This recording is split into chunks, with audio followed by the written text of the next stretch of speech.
Hey guys, we're back. Daniel and Trey live. No, we're not live. You'll see we're still wearing the same clothes that we had on last week. My wife washed them. We didn't have a wardrobe change.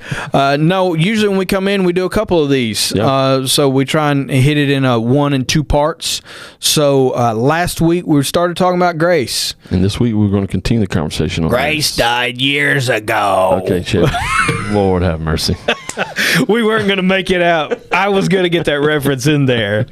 Come on, you guys got to know Christmas Vacation. It's great. It's classic. It's classic. It is a classic. Anyhow, so we talked about Grace last week. Had a lot of good points. Hope you guys took a lot away from it. But we're going to jump right back in today, pick back up into the conversation on Grace. Anything you want to say? No, just that how important grace is to our relationships, not just as we lead, but in every aspect of our life and where we go. And that, we kind of were talking about the shock factor and just that it puts the gospel on display. So, we talked about part 1. We was in talking about grace, and today we're going to pick that conversation up and keep having that discussion around grace. It's funny you said that. It's like in 5 years where we're still having the same conversation, or you're still in that one win. I had a guy tell me yesterday I was having a conversation with him, and he's like, sometimes I wonder, I want to ask people, what have been your experience over the last 5 years, or are you having the same experience 5 years in a row? Yes. Right. So, what's your experience over 5 years, or have you had the same experience for 5 years? Right. It's just different. Right. Yeah. And I think that made me think of that, because I thought, man, that sounds so simple, but yet it's very profound. Yeah. Like, are you growing in experiences over the next 10 years? Right. Or do you have the same 10 experiences every year? You know what I'm saying? Like, yeah. And it's like, I was like, that's pretty profound. Simple, but profound. So as I started chewing on this and thinking about this from the aspect and perspective of a leader, I thought,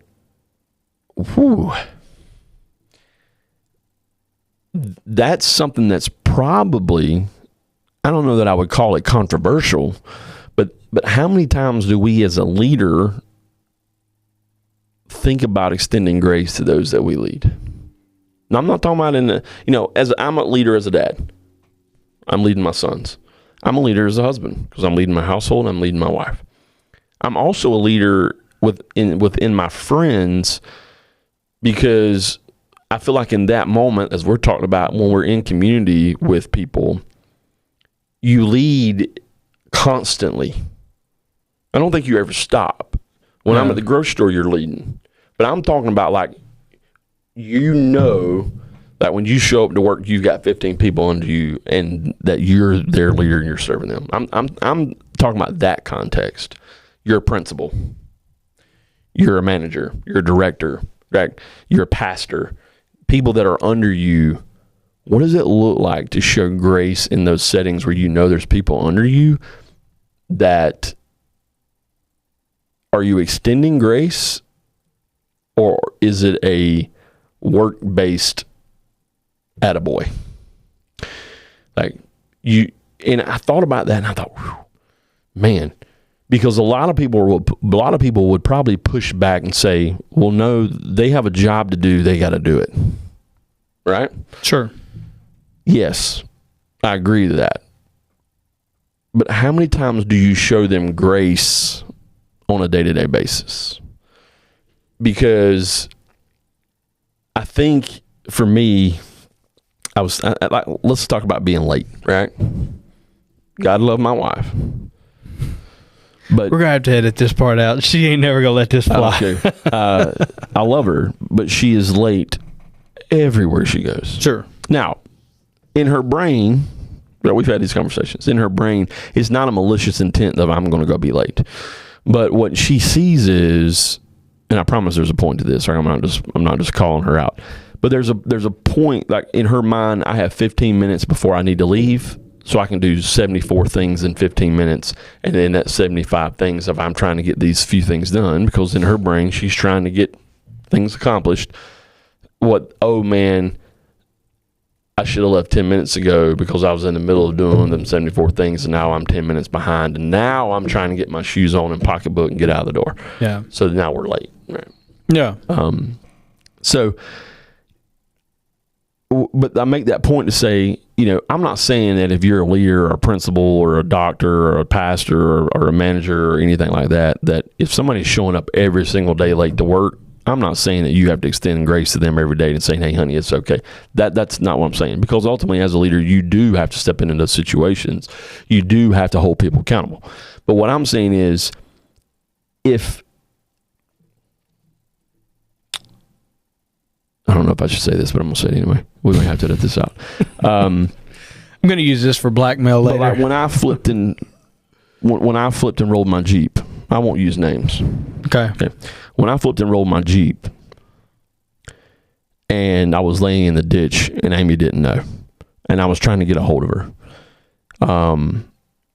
When my brother went and picked her up and brought her down there to the scene of the accident, when she left there and I was in the ambulance, and I think by that time, you were probably the only other person that knew, as you were headed to the hospital, she was driving to the hospital, but she was trying to call people to say, hey, here's what's going on.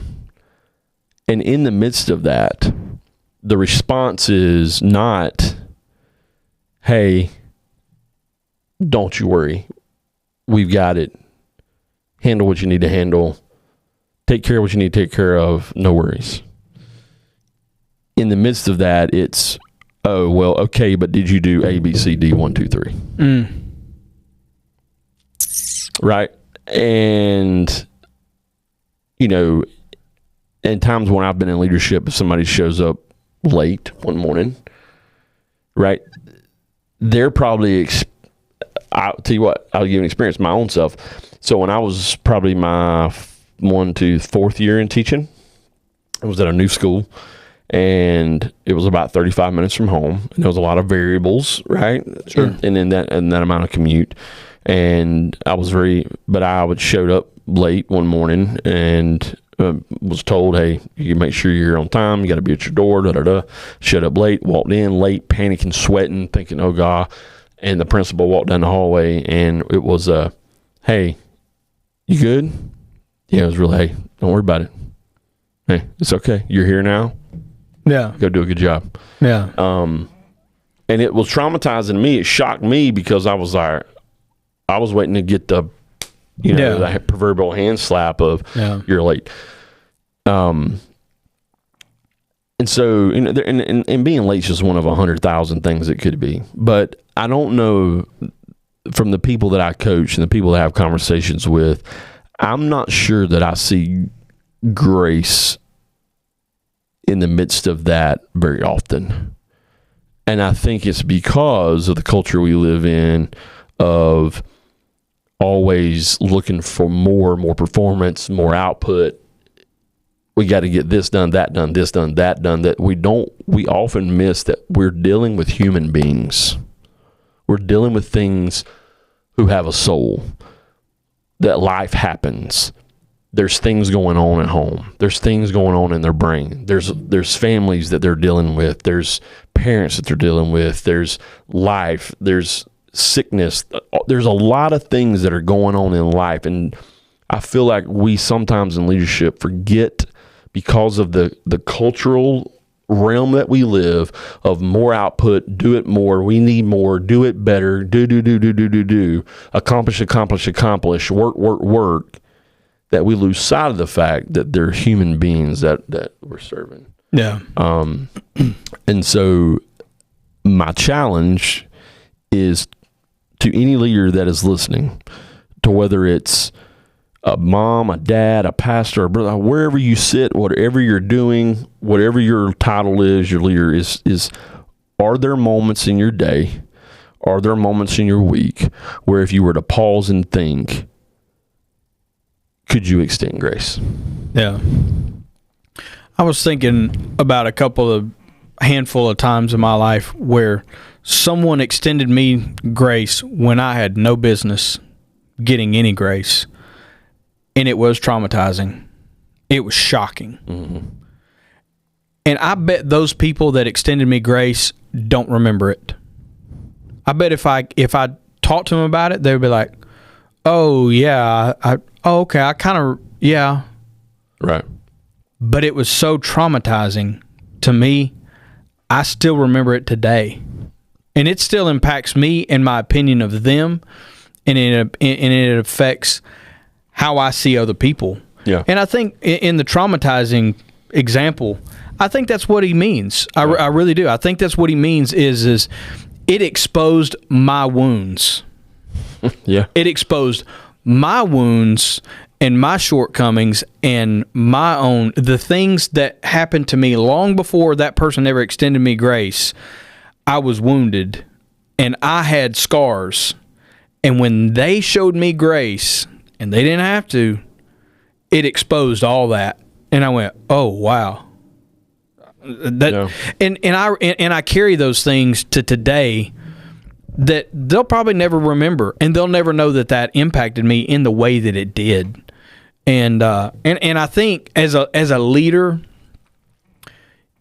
I would want to have a positive impact on those that are in my circle. I don't want to say underneath and make it seem like some kind of a weird hierarchy, but I think you can understand that. Mm-hmm. I would want to think that in my circle, I'm impacting people so significantly that 10, 15, and 20 years down the line, they go, he didn't get it right a lot, but I remember one time he did get it right, and it made a difference for me. And there was one time it really made an impact on me. And, there's a lot of things here at my job. I do the sound primarily. I wear a lot of hats around here, but there's one thing. You're never going to make everybody happy with sound. It's always going to be too hot. It's always going to be too loud, or it's not going to be loud enough or whatever. Well, it's never not loud enough, but it's always going to be too loud. But in my position, I have that tendency, that proclivity to provide opportunities for people to be critical. But I have found over the years that people have extended, the people here, they've extended me so much grace because I would hope I've left enough positive influences. I've left enough positive things. I've deposited enough into that account to where even when I do mess up, they're like, that was a little off. Oh, okay. Well, he tried and it didn't work. And I'm sure for whatever reason it didn't work, it wasn't because he didn't try. And I think this is just my summation on this. I think we would all do better making more deposits of grace into people's accounts than we would making withdrawals. That person hands in that report late, or they don't hand it in at all, and you're having to make a phone call to keep them accountable. Rather than saying, I told you I needed this thing turned in, just go, hey, I noticed we didn't get that in today. Can I help you with that? There is grace and accountability. Yes. And that's the one thing that I hope people hear is I'm not saying to dismiss accountability. By no means. Because at some point in time on this podcast, we will talk about the power of accountability and why that's important. But you are absolutely 1,000% right, because here's the thing. When you give people grace and you show grace, what I have seen, especially with my sons, is it empowers them to want to take that next step forward in whatever it is that they're doing. Right. And it also, and here's the thing that I think we miss, is that when you extend grace to people, I was coaching a principal yesterday, and she said, I'm struggling because it's not that so-and-so is not doing their job. I see no initiative. Yeah. Right? Here's my 5 boxes. Every one of them checked. But there's no initiative, right? There's no, I see this needs to be done. Yeah. There was no initiative. And I see that more in my 3 sons, is that when you extend grace, it empowers them to take initiative and to feel comfortable failing. Yeah. Right? In things that they're trying, because they know that even if they mess it up, it's there's grace in that. Yeah. There's grace in accountability, because you're right. Like if somebody didn't turn that report in, somebody didn't do what they were supposed to, even though you had that conversation, there is grace. Same principle for me, right? That come down the hallway that said, hey, don't worry about it. Go in there and do what you do. Like, it's okay. it put me at ease to be able to go in there and to give my best ever as a teacher for those 5 periods that day for those 125 kids that I was going to see. Right. It allowed me to take my step forward and to take initiative because to me, I'm thinking, you know what? He gave me grace. I need to go in here and kill it. I need to go here and give the best lessons I've ever taught in my life. Yeah. And over time, for whatever reason, right? I was young and unwise, you know, and over time I took his grace for granted. And I showed up late, and I'm gonna show up late, and showed up late. And he said, I need you to come to my office. Yeah. Right? I didn't think anything of it. Yeah. I went in there and sat down, and he said, we've had this conversation, and I'm letting you know you're better than this. You have the same expectation as everybody else here,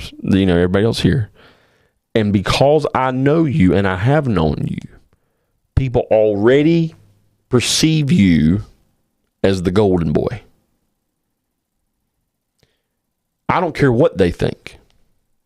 But what I want you to know is that you're going to be held to the same standard and the same expectation as everybody else. Yeah. Now, what I could do, right? What I could do is write you up. What I could do is send you home. But what I'm telling you is, this is the last time. Get to work on time. Be here at your door. And I believe that you can do that. Yeah. So even in accountability, even in something that did not feel good to me, he was extending a lot of grace to me.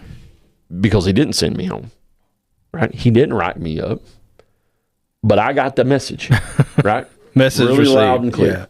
Yeah. And that the reason I feel like that trauma work is because it really, that moment is one of those earmarked pin moments for me in my life and my career. Yeah. Where it jerked me the other way to a point where it really was a turning point for me in my growth, in my career, because I was like, you know what? He's right.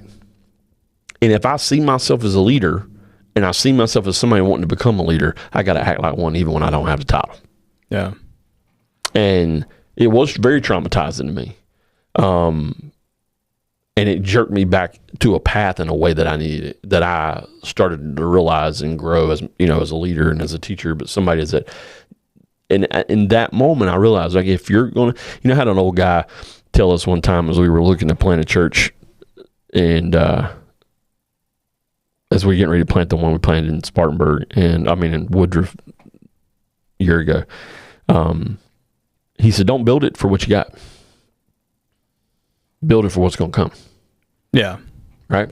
Yeah. And I felt that way in that moment, right? If you're, even though you might carry and I've never been one for titles, right? I've never been one for titles. But if you're, I hate recognition. If you're going to carry the title of a leader in your life, act like it first. Yeah. Before you ever get the title, right? Yeah. And that moment of grace jerked me to that place of pathway and sent me down really a growth moment for me. And which was very but it's funny how those moments in life, like I can pinpoint that was one of the moments in my journey. Sure. Right.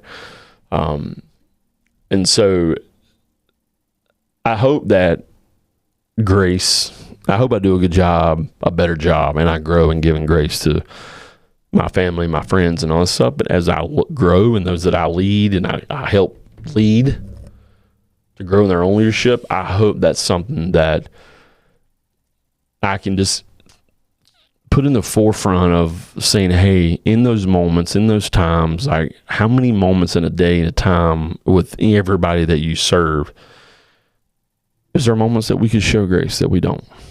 Yeah. Right? And can we recognize that and be confident in who we are in Him, so that we can be confident in the fact that we're extending and receiving grace. Receiving grace is way harder for me than extending grace. Yeah. And that's an identity problem, right? I feel like my identity is, am I doing a good enough job? Am I worth it? I got to work to earn worth, and that's something I've struggled with my whole life. That's why our relationship in Him and the confidence in who He says we are is so profound on the way that we receive grace. Sure. And so, Man, that's good stuff. We're gonna have a giving. Gonna give online. No, but you said something early on, I think in the very first podcast, and that this Jump Off the Dock podcast is a leadership podcast. It's a podcast about real life things. It's a podcast about how do we lead in real life and the principles that help us lead in real life and the things that are real. But we will not shy away from the fact of the impact that Jesus Christ has in that, and the relationship with Him and our salvation. And this is not a preaching podcast. This is not a Bible podcast, but we do not shy away from the impact and the fact that Jesus Christ is the impact. And ultimately, in today's episode, right, in today's podcast, is the fact that that's what defines grace. Yeah. And you have to have a standard. There has to be a standard in your life. And if your standard is based on a secular culture, then it's going to be an ever-shifting, and this podcast is, we're setting Christ as a standard and His teachings. Right.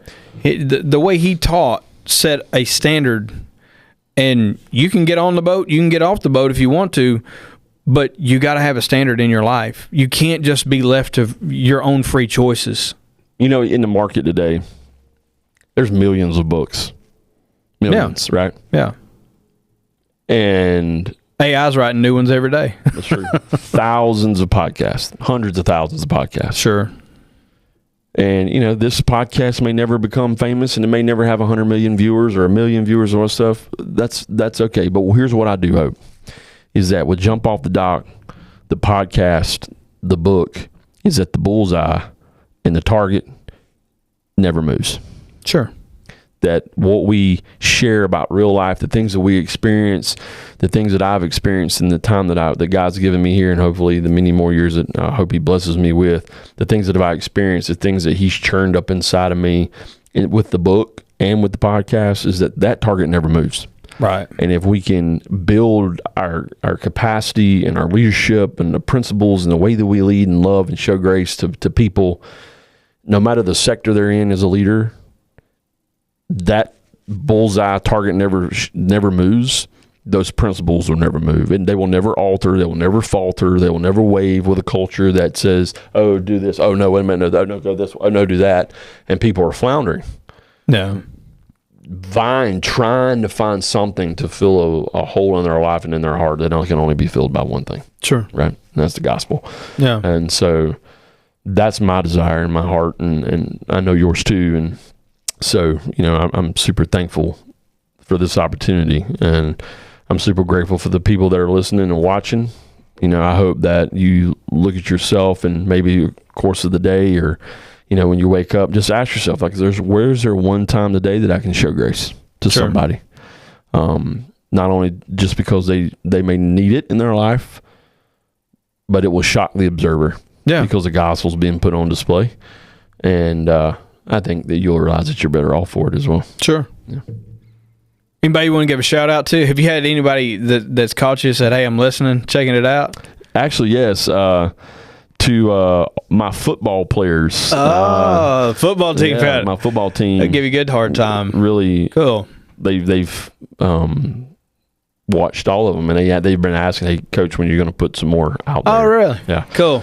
So if you're listening, football team, shout out to you. Thank you for share it on your socials. Yeah, put it on all your snaps and TikToks and Instagrams and all the stuff that you use.